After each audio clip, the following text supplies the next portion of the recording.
ఇవాళ కరెక్ట్ గా నిలబెట్టుకున్నారని చెప్పేసి మేమందరం భావిస్తున్నాం. సరే అండి, అందులో మేముండొచ్చు, కన్న కూతురు ఉండొచ్చు, ఎవరైనా ఉండొచ్చు. దీనికి సమాధానం చెప్పమని చెప్పండి. ఓకే సత్యవతి గారు, నేను మళ్ళీ వస్తానండి. సతీష్ గారు గుడ్ మార్నింగ్ అండి. సతీష్ గారు, మొన్నటి వరకు ఏం మాట్లాడారంటే కూడా సరే కవిత బయటకు వచ్చి ఇట్లా మాట్లాడుతుంది అని అన్నప్పుడు సరే తండ్రి కూతుర్లు కలిసి డ్రామాలు ఆడుతున్నారు, నాటకాలు చేస్తున్నారు అని చెప్పేసి కాంగ్రెస్ మాట్లాడింది. అంటే అప్పటి వరకు బీఆర్ఎస్ సైలెంట్ గా ఉంటే మాత్రం ఈ రకంగా మాట్లాడారు. నిన్న సస్పెన్షన్ చేశారు ఎమ్మెల్సీ కవితను. ఆ తర్వాత కూడా కాంగ్రెస్ నుంచి తండ్రి కూతుర్లు ఇంకో కొత్త నాటకం ఆడుతున్నారు అని చెప్పేసి మాట్లాడుతున్నారు. కాబట్టి ఏం చెప్తారు? ఇది ఒక పెద్ద ఫ్యామిలీ డ్రామా అండి. టిఆర్ఎస్ పార్టీ అంటేనే ఒక కుటుంబ పార్టీగా, అంటే ప్రాంతీయ పార్టీలు జనరల్ గా రకంగానే ఉంటాయి. ఈ రోజు కవితమ్మనే గాని, హరీష్ రావే గాని, కేటీఆర్ఏ గాని, నేను ఎందుకొరకు ఈ పేర్లను సంతోష్ రావు గారు ఈ పేర్లను ఎందుకొరకు తీసుకుంటున్నానంటే, మేము మొట్టమొదట కేసీఆర్ గారు ఎప్పటి తెలంగాణ ఉద్యమంలో పనిచేసినాం 2001 నుంచి. అయితే ఆయన ఎప్పటికీ పనిచేసిన మేము ఆ రోజు మాకు మీటింగ్ లో చెప్పేది కేసీఆర్ గారు, నా బిడ్డకు పెళ్ళయింది, అమెరికాలో సెటిల్ అయింది, నా కొడుకుకు పెళ్ళయింది, అతడు 4 లక్షల రూపాయలతో జీతంతో అమెరికాలో ఉన్నాడు, ఇక ఉన్నది నేను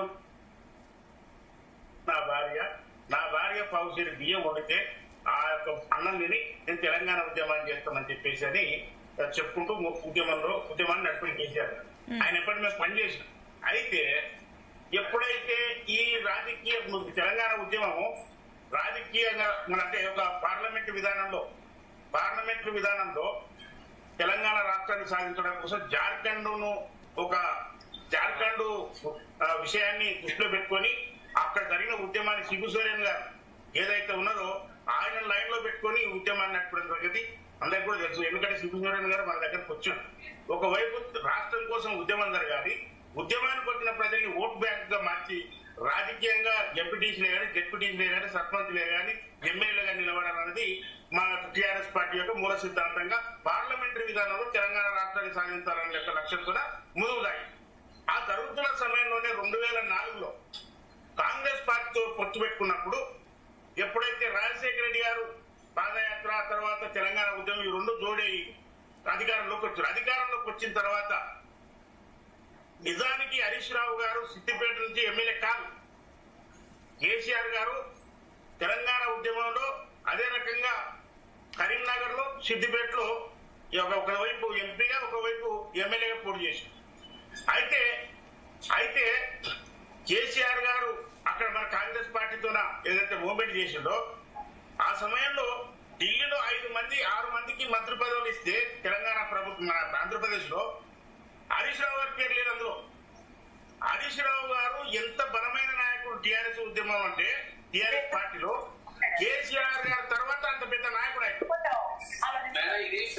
మిగిలిన వాళ్ళు కాస్త మ్యూట్ లో పెట్టుకోండి, డిస్టర్బెన్స్ వస్తుంది.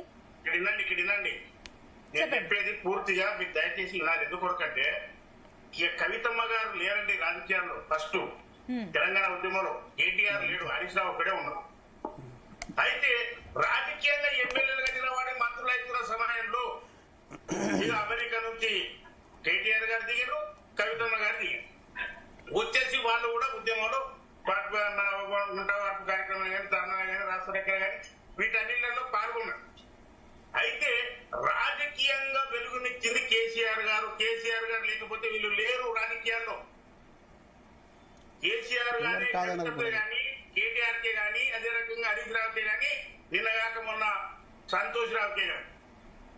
అయితే ఎప్పుడైతే ఈ 10 సంవత్సరాలు తెలంగాణ రాష్ట్రం వచ్చిన తర్వాత 10 సంవత్సరాల అధికారంలో ఉన్నారో, ఈ అధికారంలో ఇంత అవినీతి జరిగిందని చెప్పేసి 8,50,50,000 కోట్ల రూపాయలు ప్రభుత్వానికి తెలంగాణ నష్టానికి గురైంది, అప్రపాలైందని చెప్పేసి మాట్లాడుతుండ్రో ఆ అప్రపాల్లో ఈమె కూడా భాగస్తున్నారు.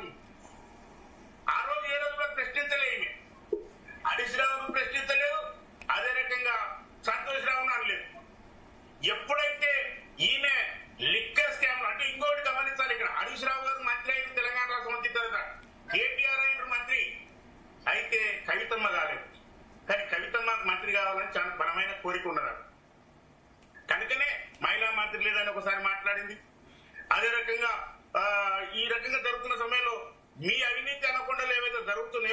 నేను కూడా ఏం తక్కువ కాదని చెప్పేసి ఒక బిజినెస్ లో లిక్కర్ స్కామ్ లో వెళ్ళింది. లిక్కర్ స్కామ్ లో ఆమె అరెస్ట్ కావడం కూడా జరిగింది.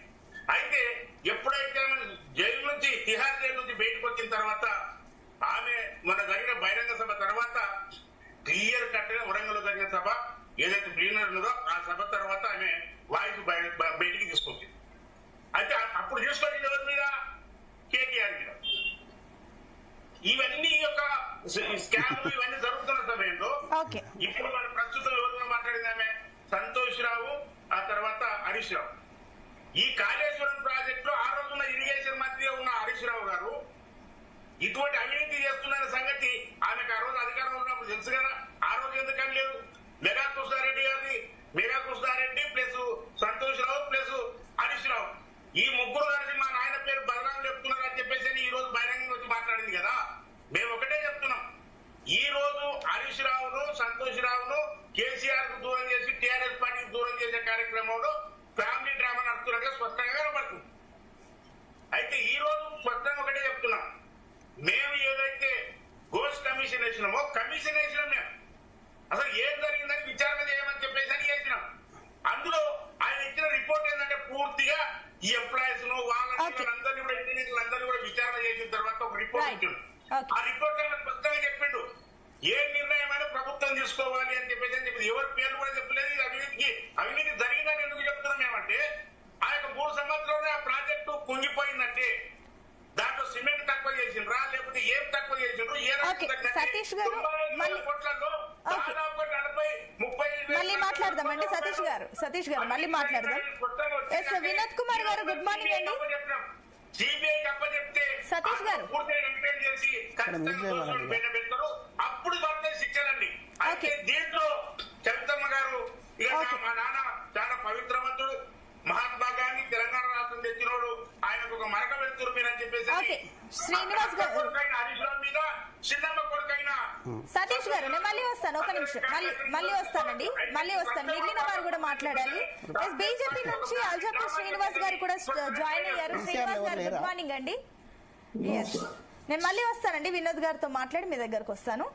వినోద్ గారు, సో చూస్తున్నారు నిన్న ఏం జరిగిందో కూడా ఎమ్మెల్సీ కవితని అటు బీఆర్ఎస్ పార్టీ సస్పెండ్ చేయడం, అది ఎప్పుడైతే లెటర్ లీక్ అయినప్పటి నుంచి కవిత మాట్లాడుతూనే వస్తున్నారు. రకరకాల చాలా కమెంట్స్ చేశారు.